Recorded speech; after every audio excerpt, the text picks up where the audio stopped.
Olá pessoal, graça e paz a todos. Quero compartilhar aqui uma palavra com vocês. Eu tenho essa convicção, essa certeza no meu coração de que de alguma forma o Espírito Santo vai estar construindo, consolando a vida de cada um nesse vídeo aqui, tá bom? E essa palavra está em 1 Coríntios, no capítulo 15, no versículo 19. Eu vou ler aqui, você podendo ouvindo, ou se você quiser também, pegue a sua Bíblia, confira junto comigo o versículo, e olha só que essa palavra, ela nos edifica e abre os nossos olhos também, ao ponto também até de nos exortar, né, se nós estamos vivendo uma vida não movida pela eternidade. Mas olha só o que esse versículo fala, no contexto falando sobre a ressurreição dos mortos, certo? O capítulo 15 de 1 Coríntios vai falar sobre a ressurreição. É uma carta do apóstolo Paulo escrevendo à igreja de Corinto, onde tem muitas instruções aqui para a vida da igreja, que hoje nós entendemos como doutrinas que nós temos que seguir, e os apóstolos estão trabalhando em cima de um fundamento que é Cristo, construindo doutrinas não de homens, não tradições de homens, mas sendo inspirados pelo Espírito Santo para nos edificar. E hoje nós temos essa âncora no nosso coração, como Cristo é a nossa âncora, né? A segurança que nós temos nele, e na palavra de Deus, que nos edifica, nos purifica, nos vivifica, como nós bem sabemos. Tá bom, queridos? Então vamos observar esse texto aqui e deixe o Espírito Santo ministrando seu coração enquanto estou lendo aqui. Que diz assim no versículo 19. Eu vou ler um versículo e eu quero que você preste atenção. Se é somente para esta vida que temos esperança em Cristo, somos de todos os homens os mais dignos de compaixão, os mais miseráveis. Se a nossa perspectiva está voltada somente para as coisas terrenas, então nós estamos perdendo o propósito pelo qual nós estamos servindo a Cristo. Se nós andamos com Cristo, devemos andar como ele andou. E como Jesus andou, ele foi movido por um propósito eterno. Ele pregou o evangelho da graça, o evangelho do reino, ele pregou as boas novas, ele cumpriu o seu propósito como filho obediente, foi até a morte de cruz, como está lá em Filipenses. Então, Jesus é o nosso maior exemplo na Bíblia, o Deus encarnado, mostrando para nós que é possível viver o plano e o propósito de Deus para cada um aqui na Terra. Sendo tentado em muitas coisas, ele não caiu na tentação. Ele não caiu, ele não pecou. Então, Jesus ele nos mostra um caminho a ser seguido. E o caminho a ser seguido é obedecer o Pai. Tudo que ele estava fazendo movido pela vontade do Pai, certo? Então nós aprendemos isso. Jesus é o nosso exemplo. E esse versículo fala que nós temos que olhar e entender qual é o significado, o propósito da ressurreição de Cristo. Por quê? Se Jesus ele não ressuscitou, e ele ressuscitou, porque a palavra de Deus fala que ressuscitou, a nossa fé é em vão. Por quê, queridos? Porque havia aqui, no meio da igreja, a igreja de Corinto, certos homens, pessoas, que estavam ali com más conversações. É daqui que sai esse contexto desse versículo: as más companhias corrompem os bons costumes, certo? O que quer dizer isso? Que as más conversações corrompem os bons costumes. Eles haviam recebido dos apóstolos o testemunho da ressurreição de Jesus Cristo. Só que havia pessoas dentro da comunhão da igreja dizendo que a ressurreição não existe. E o apóstolo Paulo começa a falar, né, sobre este assunto, dizendo: não, sim, a ressurreição existe. Nós vimos, nós tocamos, nós damos testemunho daquilo que vimos, mas pastor, o apóstolo Paulo não andou com Jesus como os outros 12, mas Jesus se apresentou a ele. Em Atos 9, se não me falha a memória. A experiência que o apóstolo Paulo teve, Jesus mesmo se manifestou a ele, queridos. Então, queridos, Jesus, ele ressuscitou e agora com o corpo glorificado. Ele se esvaziou, deixando a sua glória e tomou forma de homem, né? O nosso corpo aqui, a nossa carne. Jesus encarnou e por isso que eu falei que ele sofreu e ele foi tentado, mas a tentação não é pecado. O pecado é cair na tentação. Na oração modelo, Jesus nos ensina isso também, né? Para que nós não venhamos a cair na tentação. Queridos, então o que eu quero passar para vocês aqui? Que nós temos que guardar o nosso coração. Guardei a tua palavra no meu coração para não pecar contra ti. No Salmo 119, se não me falha a memória, é o versículo 11, certo? Então nós temos que guardar a palavra no coração. Reter a verdade. Nós estamos enraizados nessa verdade. Será que qualquer vento, será que qualquer mentira já vai nos tirar, né? Será que já vamos ficar balançando para um lado e para o outro? Não, queridos, nós temos que confiar na palavra de Deus. A palavra de Deus fala que Jesus não apenas só ressuscitou, como ele está vivo hoje. E aonde que ele está? Ele está nos céus, à destra do Deus Pai. Ele está nos céus. Como nós sabemos disso? Nós temos muitos versículos. Em Apocalipse, no capítulo 5, vou ver aqui, Apocalipse 5, vou ver aqui no coração, fala sobre Jesus, certo? Fala sobre Jesus, ele que é digno de abrir o livro e de olhar para ele. Vai falar sobre o livro aqui, que Jesus é digno de abrir esse livro. Eu não vou entrar no contexto, mas fala que ele viu um cordeiro, no versículo 6, que parecia ter estado morto, em pé, no centro do trono, cercado pelos 4 seres viventes e pelos anciãos. Ele tinha 7 chifres, 7 olhos e os 7 Espíritos de Deus. Os 7 chifres fala sobre a onipotência, os 7 olhos sobre a onisciência. Eu não quero entrar nesse detalhe. Mas aqui está falando que havia um cordeiro que parecia estar morto. É uma referência de Jesus. Ele vai falar aqui que agora eis o leão da tribo de Judá, o nosso rei. Jesus, ele está vivo, está intercedendo por nós no céu. Quando nós pecamos e pedimos perdão pelos nossos pecados, nós pedimos pelo nome de Jesus. Porque ele se fez, ele tomou o nosso lugar. Toda maldição que era para cair sobre a minha vida e sobre a tua vida, meu irmão, sobre a tua vida, meu querido, você que está me ouvindo aí, né? Era para ser nós. Ele tomou. E aí isso é a maior demonstração de amor de Deus para a humanidade. A maior demonstração de amor. Que ele enviou o seu Filho amado. E que por meio do seu sangue... Vamos ler aqui Apocalipse? Eu estou meditando bastante no livro de Apocalipse. Eu estou me encontrando com os irmãos e estamos conversando sobre algumas coisas.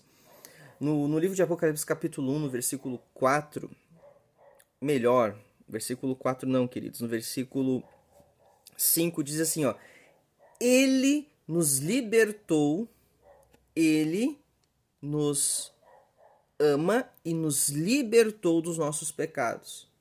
Quem? Jesus. Por meio do seu sangue. O sangue de Jesus foi vertido na cruz. Tem até uma pregação que fala sobre Deus está trabalhando no meu coração para construir isso. Que eu vou fazer um outro vídeo aqui falando sobre os 7 momentos que Jesus, o seu corpo, né, Jesus ele foi maltratado e saiu sangue, né? Então teve 7 momentos ali no contexto da crucificação, até a crucificação, né? Então Jesus foi levado para o sinédrio, ele foi cuspido no seu rosto. A Bíblia fala, tem um evangelho que fala que arrancaram a barba dele. Imagina alguém arrancar a barba, assim, arrancaram a barba dele. Provavelmente saiu sangue, né? No momento que ele foi chicoteado, no Getsemane, quando escorreu sangue, cada ponto nós podemos ver um tipo,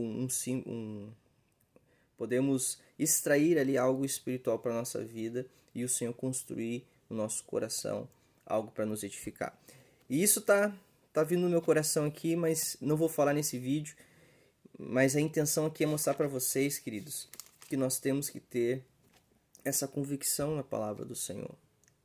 Que nós podemos ter essa expectativa e essa segurança que Jesus ele vai voltar, porque ele ressuscitou e hoje ele está à destra do Pai, e nós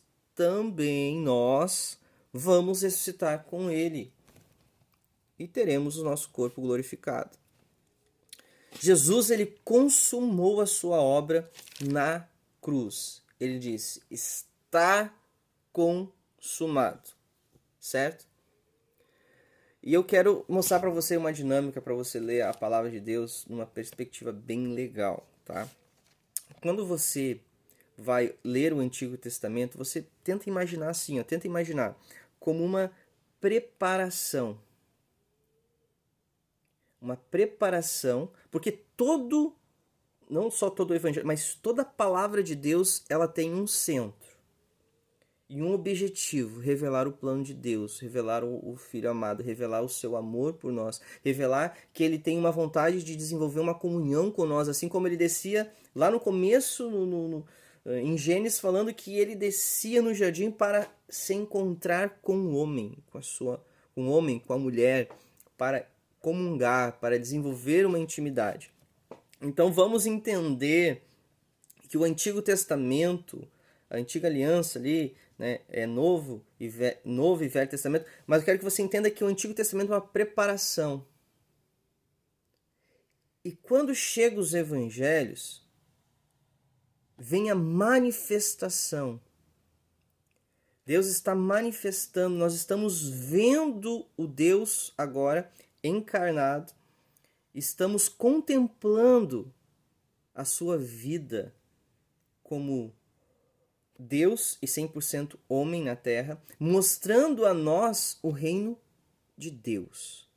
Então, a preparação para a chegada do Filho, profecias, cumprimentos, tem coisas que vão se cumprir ainda, como nós vamos ver em Apocalipse, depois do capítulo 4 até o 22, muitas coisas têm que se cumprir, que não se cumpriram, e vão se cumprir porque a palavra de Deus é a verdade. Então, a preparação, e vem o evangelho, vem a biografia, vem a vida de Jesus na terra, a manifestação. Quando nós olhamos para Jesus, nós estamos olhando para o Pai. E como nós conseguimos olhar para Jesus hoje, como conseguimos discernir que Jesus é o caminho, a verdade e a vida? Por meio do seu Espírito. O Espírito revela Cristo e Cristo revela o Pai. Amém? Então, a preparação, a manifestação dos evangelhos, Jesus ele morre, o plano de Deus, o mistério que estava oculto, agora é revelado a nós e vem uma propagação da palavra de Deus por meio da sua igreja que Jesus edifica sobre a terra. E ele é esse fundamento. E agora Atos, o Antigo Testamento de preparação, os evangelhos, Mateus, Marcos, Lucas, João, a manifestação, Atos, a propagação do anúncio. Hoje nós estamos nessa missão, igreja, não é só a igreja primitiva, nós temos que pregar o evangelho, anunciar as boas novas, a boa notícia que nós recebemos e nós fomos salvos. Nós temos que também levar essa salvação, né? No sentido de levar, de pregar, para quem salva é Cristo.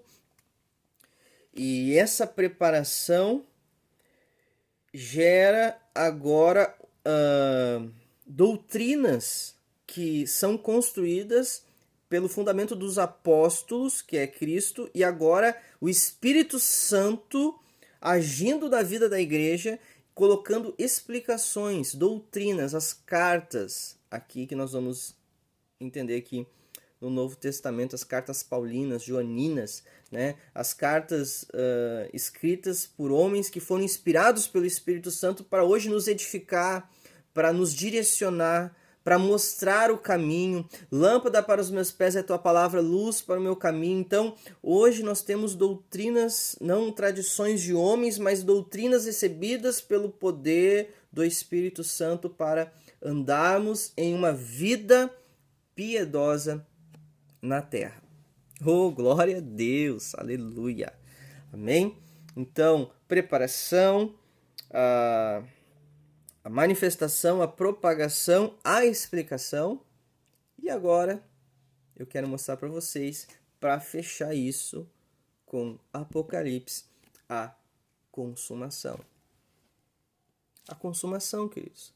Como assim? Sim, Apocalipse está mostrando o futuro, que Jesus é o Senhor dos Senhores, é o Rei dos Reis.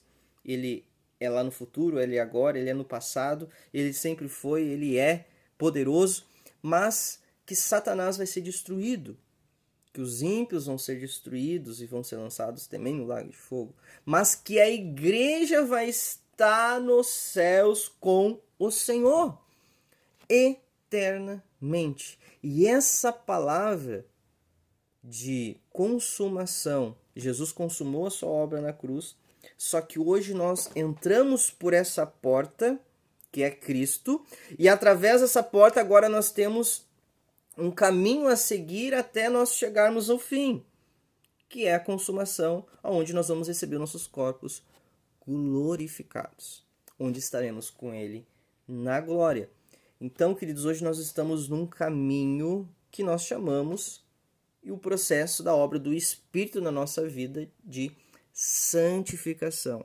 Então, quando você está aqui, separou um tempo para ouvir esse vídeo, de alguma forma o Espírito Santo, ele está te santificando por meio da palavra de Deus.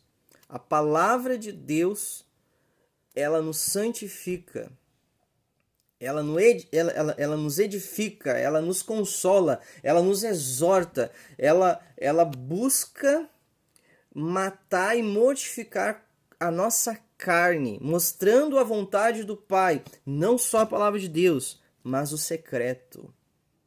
Mateus 6,6.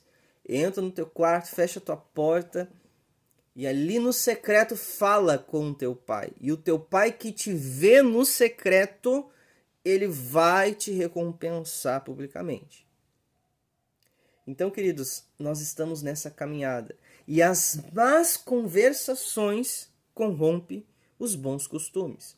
As más companhias corrompem os bons costumes. Pastor, então se isso é ruim, eu vou só conversar com crente. Não é isso que eu estou dizendo, queridos. Eu estou dizendo que nós temos que cuidar os nossos ouvidos. Porque algumas coisas e muitas coisas que o Espírito Santo construiu na nossa vida, o diabo vem para roubar, vem para matar e vem para destruir a verdade que já foi plantada. Você está entendendo? E o Senhor não é só um Deus de construção, mas ele destrói mentiras, ele manifesta a verdade, ele manifesta o reino, ele manifesta a luz, e assim como ele manifesta, ele deseja que você, no ambiente de trabalho, no ambiente onde você está, na sua casa, em qualquer lugar, você manifeste a luz de Jesus. Amém? Então, eu mostrei para vocês aqui um plano, a preparação, a manifestação, a propagação, as doutrinas e a consumação. E nós estamos aguardando por esse dia. Então essa é a palavra que o Espírito Santo quer ministrar ao seu coração nesse dia, você que está me ouvindo. Amém? E era isso que estava queimando no meu coração. E eu glorifico o Senhor por essa oportunidade de estar falando isso. E você está me ouvindo aqui. Então fiquem na paz, queridos. Deus abençoe. E vamos continuar meditando em cima dessa palavra. Amém? Qualquer coisa, deixe no comentário se você tiver alguma dúvida, ou se você também, o Espírito Santo falou alguma coisa com você, se você sentiu de Deus de falar algo, acrescentar alguma coisa, fique à vontade. Vamos estar pregando a palavra de Deus com poder, com sabedoria que vem do alto, que é saber do Espírito Santo. Deus abençoe.